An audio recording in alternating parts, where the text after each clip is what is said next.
संविधान पर आक्रमण करते हैं। संविधान को कोई नहीं मिटा सकता, इस संविधान को कोई नहीं छू सकता। बिहार की राजनीति में इन दिनों सबसे ज्यादा चर्चा अगर किसी चीज की है तो वो है राहुल गांधी की वोट अधिकार यात्रा। 15 दिन, सैकड़ों किलोमीटर का सफर और एक ही मकसद, वोटरों को जोड़ना और बीजेपी और इलेक्शन कमीशन को घेरना और उनको बेनकाब करना। लेकिन सवाल बड़ा है, क्या ये यात्रा बिहार की राजनीति को हिला पाएगी? क्या राहुल गांधी की ये कोशिश वोट में बदल पाएगी और क्या ये यात्रा उनकी छवि को बदल देगी? आज हम आपको दिखाएंगे यात्रा की वो तमाम तस्वीरें, भीड़ का मूड और राजनीति के समीकरण।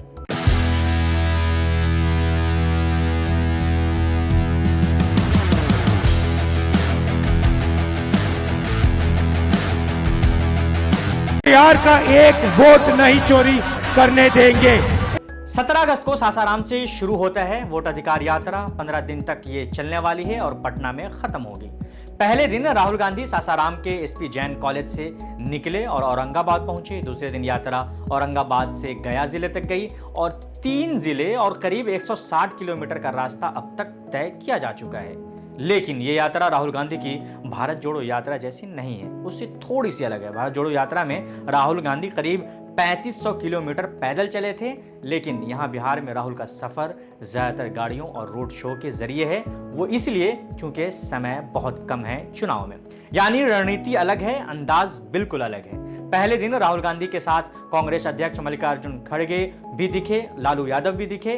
भीड़ बड़ी थी, उत्साह जबरदस्त था, लेकिन कांग्रेस के कुछ स्थानीय नेता सुरक्षा और प्रोटोकॉल की वजह से राहुल तक नहीं पहुंच सके। इससे नाराजगी भी दिखी। हालांकि कांग्रेस के साथ साथ आरजेडी और वीआईपी पार्टी के कार्यकर्ता बड़ी संख्या में मौजूद रहे। दरअसल इस यात्रा को महागठबंधन का साझा चेहरा बनाने की कोशिश हो रही है।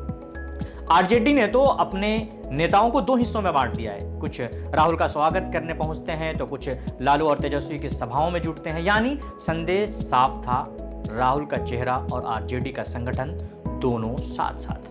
जनसभाओं में भीड़ उमड़ रही है, महिलाएं बड़ी संख्या में आ रही हैं, किसानों और युवाओं की भी भागीदारी बढ़ रही है। लेकिन भीड़ सिर्फ देखने सुनने नहीं आती, अपनी बातें भी कहती हैं। अगर हम बात करें कि बीते दिनों कुछ लोग राहुल गांधी से मिले, उनमें कुछ महिलाएं मिली, उन्होंने अपनी समस्याएं भी रखी। पूनम देवी नाम की महिला बोली कि गांव में नाले की दिक्कत है, राहुल गांधी जी आपसे हमें बहुत उम्मीद है।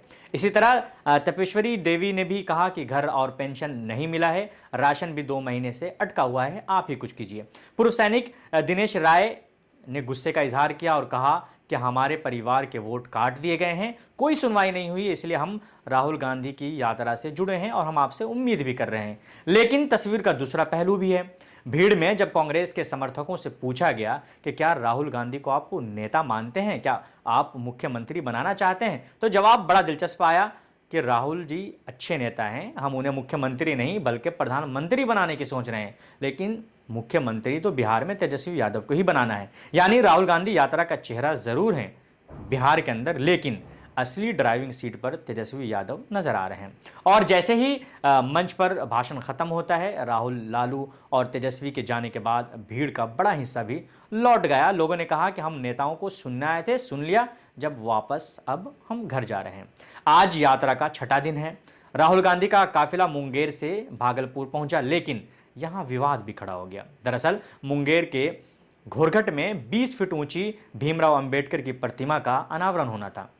राहुल और तेजस्वी वहां से बिना रुके आगे बढ़ गए, लोग नाराज हो गए। बाद में सांसद पप्पू यादव ने जाकर प्रतिमा का उद्घाटन किया। ये घटना बताती है कि बिहार की राजनीति में छोटी सी चूक भी लोगों के लिए बड़ी नाराजगी बन सकती है।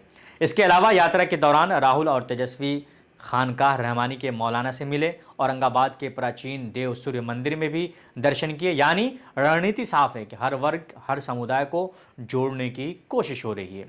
ये यात्रा राहुल गांधी की इमेज को बदलने की कोशिश है। अब वो दिल्ली के नेता नहीं बल्कि जमीन नेता दिखना चाहते हैं। लेकिन भीड़ और नारे चुनावी जीत में बदलेंगे या नहीं, ये भी बड़ा सवाल है जो अब भी कायम है। तो नतीजा यही है कि बिहार में कांग्रेस अभी बड़ी ताकत है नहीं, लेकिन बनने की कोशिश जरूर कर रहे हैं। यहां सीधी लड़ाई जेडीयू, राजद और बीजेपी के बीच है, लेकिन राहुल गांधी की यात्रा उनकी छवि को बदलने का काम जरूर कर रही है। वो जनता के बीच जाकर खुद को गंभीर विपक्षी चेहरा साबित करना चाहते हैं। भीड़ जुट रही है, नारे लग रहे हैं, लोग उम्मीद कर रहे हैं, लेकिन सबसे अहम सवाल यही है कि क्या ये भीड़ वोट में बदल पाएगी या फिर ये यात्रा सिर्फ तस्वीरें और नारों तक सीमित रह पाएगी। तो तमाम छोटी बड़ी खबरों के लिए आप हमारे चैनल के साथ जुड़े रहें। मैं कामरान सैफ, धन्यवाद।